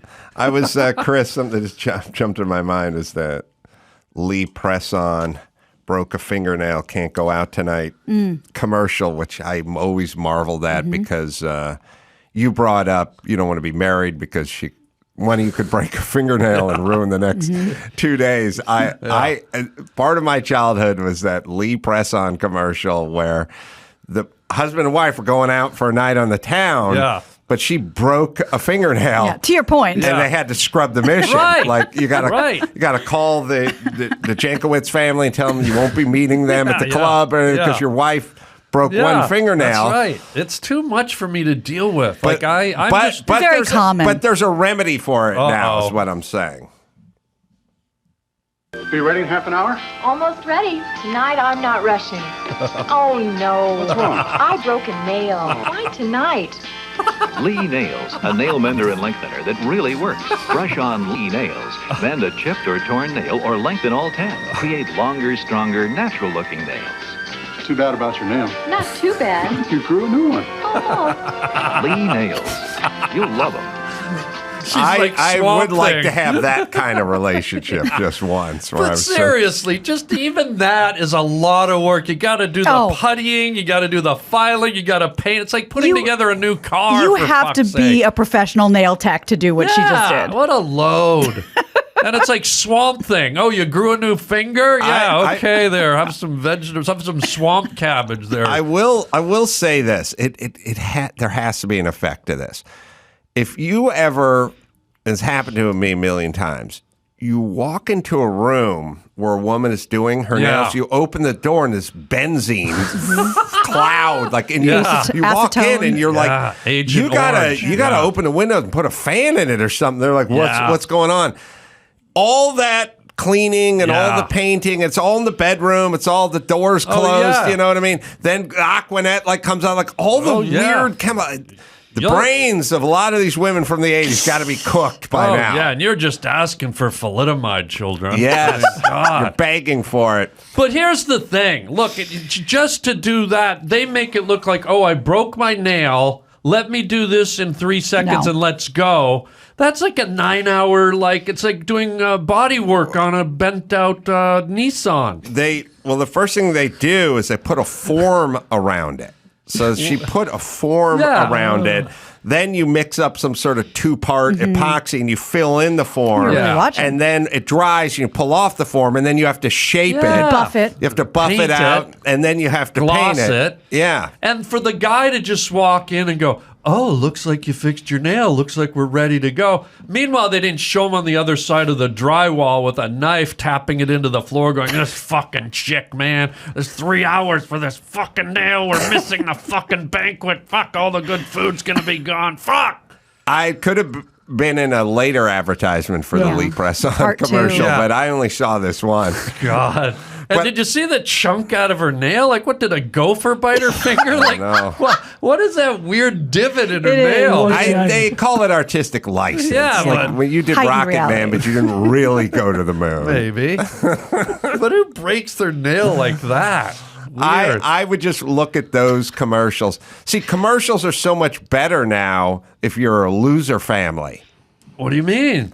Well, because every fucking commercial is, you got the single mom, she's overweight, she's got the daughter doesn't look like one of the Brady kids, she's a little chunkster too. They're talking about struggling and saving money and giving back and stuff. This fucking family where they're both models and they have the beautiful home with the wall-to-wall carpet. Her biggest problem in the world is one of her nails is a chip. My mom's in the bedroom with the door shut, yelling "freak out" on a mattress on the floor. I'd look at these people and go, "What? What are we missing? What? This is like commercials. Much more struggle now." Yeah. Much more. You got a special needs kid. You got the lesbian couple. Yeah. They're having trouble making money. It's like I used to like to watch Sanford and Son. When I watched the Brady Bunch, I got depressed. Oh, wow. When I watch Good Times, I feel better. Yeah. See what I'm saying? By comparison. Yeah, because the more downtrodden family made you feel better about your life. Yes. Whereas the Brady Bunch was your life. No. No. Very much not. No. I thought, are you not making a socioeconomic He statement? I am. I was he was not more the Brady like Bunch. Sanford You and weren't Son. you were more like, really? Your parents were black? Yes. Wow, I didn't know that. Oh, I've told you that before. So you're an albino? Yes. Wow. For black, not for white. Yeah. You're a albino. Look at the hair. Yeah. All right. But wait, I got to ask you, what's go ahead. the counter? Because I don't want to feel like we're beating up on women. So for men, it's the obvious go-to, the broken nail. But what's the thing for women that the men do where it's like, come on, let's go, The ass. game. Yeah, You got to finish watching the game. Adam Carolla gave a toast at my wedding and spent the first 3 minutes bitching about how I did it on a game day. Yeah. Oh, right. Oh, maybe a Rams playoff game or something. Oh, I see. So you're waiting to go to the movie, and he goes, well, it's overtime. I just need 5 more minutes, and it turns into 20. My father almost missed his own wedding because the Bears were playing. Oh, that's okay. Imagine a guy watching the game and slams his fingernails in the fridge door. Forget it. Apocalypse. All right, take a quick break. We'll come back and do the news with Harlan and Gina and Bald right after this. Well, we've had a lot of trial news lately. Let's add one more to the pile. Filmmaker Paul Haggis has been found liable in his civil rape trial. But wait, there's another layer to this story. His accuser was awarded $7.5 million in compensation with punitive damages not even decided yet. That's just the base. What's he famous for, Brian? Leaving Las Vegas? Sure. Can we look up Paul Haggis? Yeah. Chris will look him up. Yeah, let's see. He's at the top, right? $1 Million Baby, Crash, Casino Royale. Like a lot, the James Bond films, Quantum of Solace. Big deal. Flag of Our Fathers. So outside the courthouse, Haggis, who doesn't face jail time for any of this, says, I'm obviously very disappointed in the results, and I'm going to continue with my team to fight to clear my name. We're going to keep our options open as to what we're going to do. Now, there might be a little weirdness because he calls this a vendetta by the Church of Scientology when he quit in 2009. And actress Leah Remini, who we know she's done Scientology in the Aftermath and all the shows, very outspoken, testified in the New York trial telling jurors that the church uses litigation against its critics and people who've left. However, Haggis... So he was accused of raping somebody, and he says it was consensual or whatever? Yeah, and he's starting the payout process, and Leah... went I'm on the disappointed stand that to I've say never that been called into a trial. You are? Yeah. Like as a star witness? Yeah. Harlan ever to come in to trial and be like, that guy would never rape someone, or I've never he would done definitely rape it someone? either. I've never been called in either for a trial. I'd like to be. Well, like what kind of case though? A murder? Or Let's say like Jimmy Kimmel went on a rape spree. Sure. You know what I mean?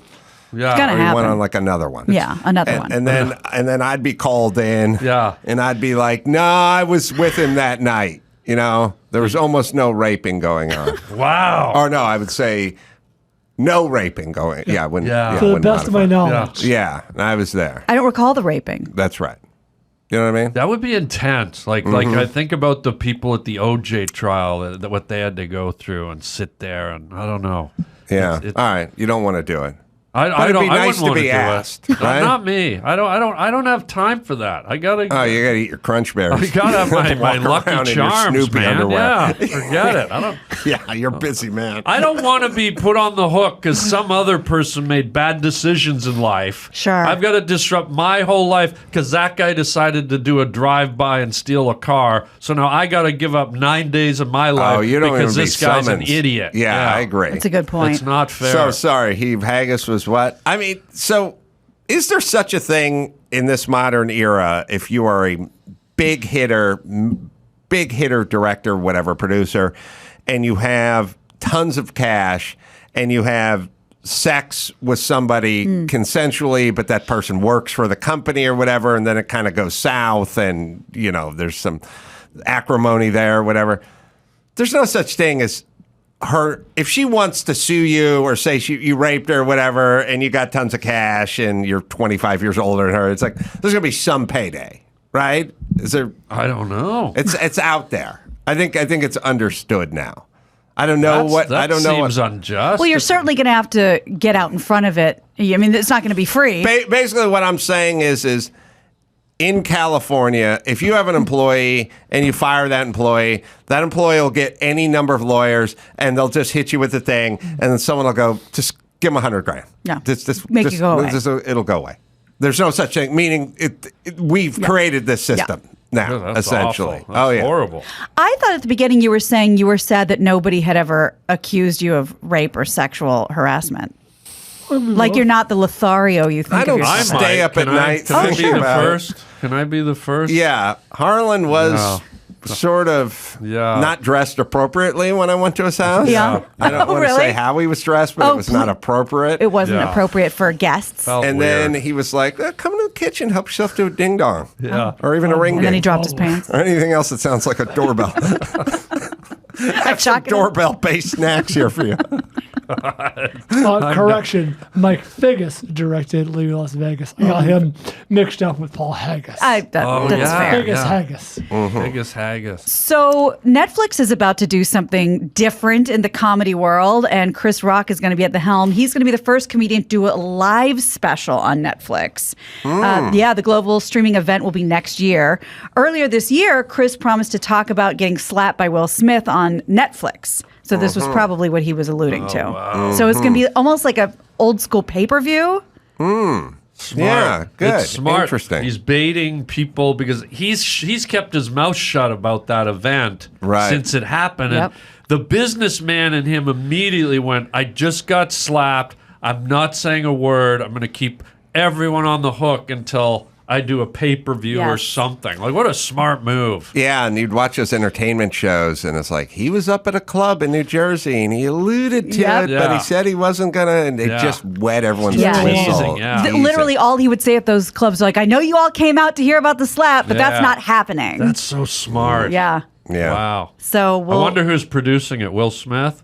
Probably. Yeah. His production company. They planned it all. They planned it all.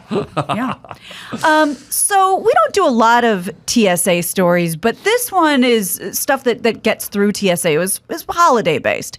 TSA agents at Fort Lauderdale Hollywood International foiled a traveler's attempt to smuggle a gun through security when they hid it inside of a raw chicken. And we have some pictures for you. Authorities, and go to the one where they're pulling the gun out. Keep going. Authorities knew something was wrong when they discovered a raw chicken in the man's luggage. After a closer inspection, they found a gun wrapped in a plastic bag, stuffed inside the chicken's cavity. The man was placed under arrest, now faces jail time. But why would he think that would work? I mean, flesh, you could see through that in an X-ray machine, right? That's the whole point of an X-ray machine. Isn't the bigger question, why is he traveling with a raw chicken? Isn't that he what thought we really that wanna was know? going to be the big way to smuggle a gun through? Yeah, Makes no sense. I'm unclear what the food rules are for security. I'm always a little, sometimes. I think the food rules for security is that most of those TSA guys are fatties. Oh, so they're going to So confiscate. they eat a They're lot. the first They to eat a confiscate lot. So you bring the chub pack of trail mix in, and they're like, hey, partner. Sorry, we've got to take this and then right into the back room for the considered a buffet. liquid. Yeah, my break's coming up in 10 minutes, so Yeah. I'm just going to need this. Yeah, this chicken looks good. Ouch! There's a gun in my chicken. What? I don't know, Chris, if you can look it up. But if you travel with Mike August, he travels with a sack of like jerky and trail mix and cashews, and he'll get the big pack, and he'll blow through there. But I'm always still nervous. I'm still fucked up with the toothpaste. Like, I have a whole Tom's of Maine toothpaste. You don't have anything in your house from Tom's of Maine. I don't even know what that is. I Is that knew like, you would never is that know like what that Mary is. Callender's, but for guys? Marie. But yeah. Why can't I say it the way I want to say it? Why do you got to dominate me? God. Well, are there other names like whether NBA legend Tilt Chamberlain? Like, should I not pipe up? Well, what's wrong with saying Mary Because you're a Callender's? comedian and you have to go up on But stage. that's her name, Marie Callender. Yes. What did I say? Mary. Well, maybe I'm Spanish. I don't know. God. You know that movie? There's something about Marie. Marie Callender. Yeah. All right. The Virgin Marie. Now you couldn't bring like a 6-foot sub with you, Right. Or could But you could bring sandwiches. I don't know. Remember, I was coming back from Louisiana, from New Orleans, and they confiscated my nut butters. Yes. And so I got the fucking Tom's of Maine toothpaste, right? And it's it's a family size. It's sitting at my house, and I'm like, I want to throw this in my kit. And then I have the mini ones of the Crest, but the Crest are always with purple gel in it or something. That's the shit you With got, the sparkles, right? yeah. Right. That's I use the it one as you got. eyeshadow. That's the one. Yeah. And I want this, but it says 7 ounces. I'm Can't do it. scared it's going to be pulled out, but now they don't. They don't. Yeah. What? Well, not everywhere. Like we don't know. That's the whole This is point. not cool. Is there a rule, Chris, that's stated by the TSA? That had to be 3.4. Selectively enforced. Huh. Yeah, I'm looking for the rule, but I think it is selectively enforced just from personal experience too. I still want to see the guy with the Glock and the chicken, like rob a bank holding up a chicken. Like, Yeah. I got a gun in here. Yeah, That's okay, buddy. Do you want some gravy or some money? I mean, That's right. wouldn't you love to see a guy just shit something right out of a Naked Gun movie? Is he want to use it for some nefarious reason on the plane, Oh, boy. or is he just trying to go to his brother-in-law's house and doesn't want to ship it Maybe UPS? he's going to rob a KFC, and he thought, I don't know. I think you're getting kind of well, it's Mired. chicken. mired in the chicken part I know, of the but thing. it is chicken. I didn't do it. He did. I and know, by but- the way, hasn't he heard about stuffing stuff up your butt? Like, he could have done the same thing minus the poultry. Maybe a 22, but nothing bigger. Yeah, that was a Yeah. higher caliber pistol. Well, maybe he's got some stretching he's been doing. I broke a nail. Oh, why tonight? Why tonight I was stuffing a chicken up my ass with a gun. That's how I broke the nail. All right, what else we got, Let's Gina? move on. So Tom Brady likely lost millions of dollars recently, along with the crash in the crypto market. Last year, he became a shareholder in the cryptocurrency exchange FTX, and he became the global ambassador. In a press release, he called it an incredibly exciting time to be in the crypto world. He wasn't wrong. It's exciting, but not for him. A rival exchange tried to acquire FTX, but called off the deal once they realized that it's a financial disaster. Investigators discovered a, quote, black hole in the accounting books. Users rushed FTX to withdraw users rushed FTX to withdraw $6 billion. It's imploding. The CEO, who was once worth more than $15 billion, is now facing financial ruin. Not good timing for Tom. I'll do whatever Carolla family member, mom, dad, grandma. I'm sure he'll be fine. Oh, he'll land on his feet. He'll be fine. Okay. I'm sure he'll be. You don't need to feel sorry for him. Don't cry for him. My maid Delia does not have a living room table. You should feel sorry for Delia. Tom Brady will be fine. My lady Delia. My cleaning lady Delia. Oh, I thought you were talking about the peanut butter thing. What was that Why thing you tonight, said? Harlan? You said a few Laura minutes ago Scudder's old-fashioned Laura peanut Scudder's. butter. The people All that eat these weird fake names. the people that eat fake peanut butter have no idea It that exists. I think you're like Holocaust deniers, maybe worse. Well, you keep making up these weird names. You guys walk through. God. It's not like they hide the Laura Scudders in the No one's heard of that. in the meat department. It's next to your peanut pan. You No just one's it's heard of Laura cognitive Scudder's. That sounds- dissonance. that's- You like no. hold your hand up. You walk No. by the real peanut butter. And you go No. right for the stuff with the stabilizer No. with the character painted on it. Hey, newsflash. Laura Scudder's was one of the blind girls on Little House on the Prairie, all right? That's who This she is was. one of I yell about this all the time. I experience it at home. I don't get it. Get everything in glass. Get your fucking ketchup in glass. Get your peanut butter in glass. If it's in plastic, it's not only is it in plastic, but it's probably a shittier version of what you're looking for. There's an insane thing. Here's what the insane thing is. What? You can get in glass sugar-free ketchup, and it tastes exactly like ketchup. Or you can get the squeeze plastic one with the red dye number, whatever, and the corn syrup in it, and it tastes the same. And people go, "No, I like this. I like the squeeze stuff. Yeah, I like the squeeze plastic stuff." Play it Harlan's right. there, yeah. Play it right. Is there anything in glass in your home that you purchase? Yeah. Like sometimes I'll get like a Coke in a glass bottle. No. I mean, like you're probably one of those persons that has like squeeze relish. Oh no! The mayonnaise. I do have. Someone just bought me a glass bottle of pure Canadian maple syrup. Oh, okay. So that's always seems But to be you in would glass. go with Mrs. Butterworth, right? No, I don't like the fake butter flavor. Well, he's Canadian. Yeah, I All like right. I like real syrup. We'll carve out a regional exemption Yeah. for you. That's Yeah, good. I mean, I like Aunt Jemima syrup. I just don't like the butter flavored one. I like the real fake one. Would you Yeah. like the Aunt Jemima in the plastic bottle more than the Canadian in the glass? Well, that's two different flavors because the one in the bottle, Aunt Jemima's like sort of like the fake processed Right. in a giant factory.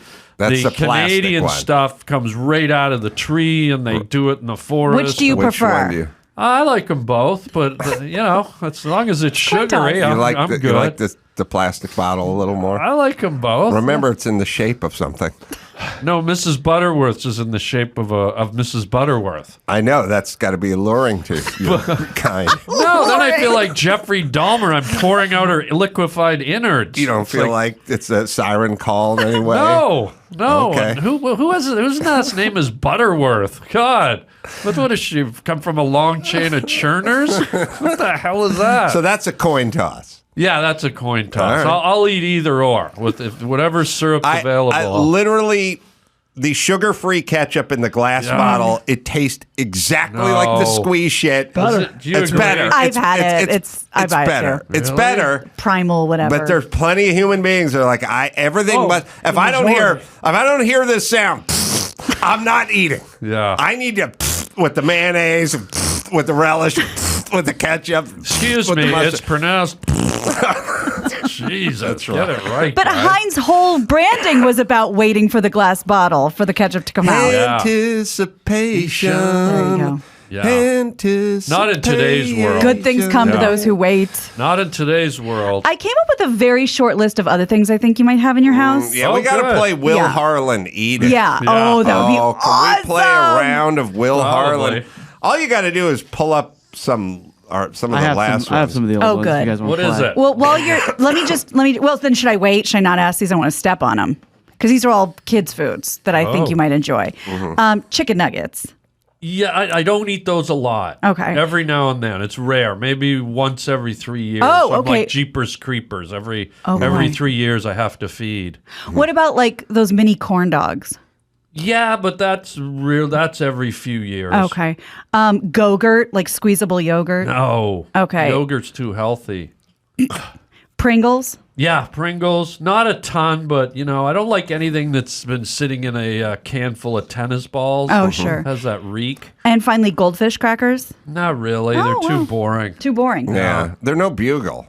Yeah, bugles are great because what I can do is I put them on my fingers. Make witch hands. And I bought a hang glider and I swoop over rivers and pull salmon right out of the water. Look at your talons. With your bugle talons. Yeah, so there's an element of junk food and health food. I use the bugles to scoop out the fish, and then I cut myself some sweet little sushi thereby. I was watching a special on eagles on YouTube. Talk to me. Would you guys look? You know me. I don't like big government. Yeah. And I like the freedom of expression. Yeah. But I do like a little truth in advertising. Yeah. Like, if you're eating peanut butter, I like to read the label and see the soybean oil and the stabilizers and the brown dye number 7 and stuff. I like the information, man. You put on those YouTube channels on your TV set, it's like eagle attacks caught on tape. There's a great white shark that's breaching that's like 3,000 pounds, and then they photoshopped an eagle snatching it out of the air, and I'm like, all right, I'll check. This seems pretty spectacular. And I'll tell you, and it's an eagle pouncing on a squirrel. Sure. Yeah. A chicken, it'll be a Dorito. And once in a while, it'll be like something like a groundhog, but it's a baby hog. It's like it's a baby wild boar. And it's like, it's okay, but it's no great white snatched out of the Pacific. You know what I mean? Clean that shit up. Come on, we need a little bit of a sanctioning body there. Like somebody's got to go. You're talking about the thumbnail, right? Yeah. Like it'll show a lion eating a walrus, and they're not even in the same geographical. I grew up in the 70s. You're the same era. You'd see the poster in front of the movie house. Burt Reynolds would be like riding a wheelie on a dirt bike, and he'd have 4 chicks with their bosom busting out of a halter top, like hanging on to him. And I'd go, I got to check out that shit. And then it's nothing. That scene doesn't exist in the movie. I didn't see those titties. He's not riding a wheelie on a dirt bike. You got to, come on. It never ends. It never ends. It's like Chris Rock. It's how they lure you in, man. It's bait. Do we have some food questions on there for Harland? Sure, yeah, I could give you some here. All right, so everyone's going to guess if Harland would eat this, and then Harland will reveal if he would eat it. All right, the first one. Grey Poupon. Oh. No. I think that's too... Comes in a glass jar. Yeah, it's spicy. Too horseradishy. Yeah, no. He may not know what it is. I do. I've probably had it twice in my life. So you're not asking for it though. Yeah, it's if I do have a corn dog, which is rare, I do like to dip it in a nice mustard, but it's rare. Not the Grey Poupon. Probably not. You know what that is? It's that fancy stuff where the guy pulls up in the limousine and looks over, and the old British guy's eating it. Pardon me. Yeah, a broken nail. Yeah. Why tonight? Do you have any Grey Poupon? I can put on my broken nail. All right, let's do. All right, so I think we're all right on that. All right. Let's do one more. Would Harland eat a deviled egg? Oh, wow. Kids love those. This is a tough Kids one. love them, but they smell farty. They smell farty and they have a weird texture. Mm-hmm. Very bad texture. I'm going to say yes. Kids love those. I'm going to say no. I'm going to say no. I have never had a deviled egg in my life. You are right. Because they're like unborn birds. Yeah. They stink. They're farty and they're gooey. Yeah, it's one thing when you scramble up an egg, you no longer think that it's a baby bird. But Right. when you eat the whole egg and it's just it's like you're eating, you might as well eat After putting the bugles on the talons and Wait. swooping over the river. Yeah. Time out. Sorry, I'm not convinced right now that Harland knows what a deviled egg is. It's like a Hard boiled? Yeah. He's thinking of a hard boiled egg. What's a deviled egg? I knew Oh it. my I knew it. I God. knew it. When the way you were describing that, I knew it. So he hasn't even had a hard-boiled egg. Then. Mary Calendar's rolling over the grave. Thank you. You said it right. Something. Finally. There were some details that weren't adding up. Wait, what's a deviled egg? Is that when you you eat an egg with the Those devil? are deviled eggs. Oh, gross. Never. Oh, it looks like someone whipped up the eucalyptus fetus or whatever it's called. I don't know what it's called. It cannot be a Canadian thing. No, but it looks horrible. But I bet Ryan Reynolds knows what a deviled egg is. Probably. I had no idea that's what that is. You made it to 59 years of age. Yeah. And you've never experienced I've never had a deviled It's one of egg. life's greatest joys. Looks horrible. Lovely. Let me tell you something about the yummy phase, too, that you must understand. Scent and textures factored in. Oh, absolutely. Greatly, just like when kids go, I don't like the way it feels It's in my wiggly. mouth. Yeah, it's a big I part agree. of the yummy I like phase. that. That's one thing I like about sushi because you get all these weird, different textures. But that's different. Most kids wouldn't do that. Oh, yeah, I agree. Kids You're don't. hard to pin down. I know. That's why you got to play the You're game. a mystery. I am a All right, we'll do one more. Would Harland eat calamari? Oh, deep fried calamari. Absolutely. Wait. We have to check now with Harland. Do you know what Does he calamari things I are? do. I do know what it is.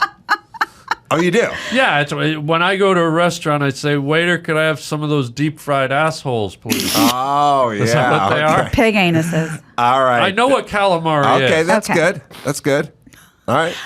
I'm gonna go again with it's too chewy. And so if I don't care how much Deep fried. marinara They got you that dip it great in. marinara and the deep fried. I'm gonna say no. He knows what it is, but I'm saying no too. I say yes. He's right. I've had it. I do like it. I've had it a lot, but one time when I was in Spain eating it on a beach, in Spain they don't put the crispy batter around it. It's just white. Oh, yeah. And so if you notice, it's about this in circumference. And I ate one and I popped it in and I guess I forgot to chew. Oh. And it just like an O-ring on a water belt in your car. It just went, and it just like dropped into my esophagus and sat there and I almost choked to What death. did that sound like? It was like horrible. It's like what it sounds like when you pull out. Oh, how dare you? How dare you? All right, Gina, bring it home. You got it. I'm Gina Grad, and that's the news. Gina Grad. That was the news with Gina Grad. Well, let me tell you about my friend Jordan Harbinger. Ooh. All right, let's see. Harland's got live shows all over the place. You should go to harlandwilliams.com. He's going to be in Lafayette coming up at Club 337. That'll be Thursday. Then the Kessler Theater on Friday in Dallas, Texas. Great stand-up. I've seen Harland do stand-up many, many times, and I always enjoy him. Journeys. It's another book Harland's come up with, Right. and you can get that wherever you find finer books. Amazon as well. The Harland Highway. Listen to my episode.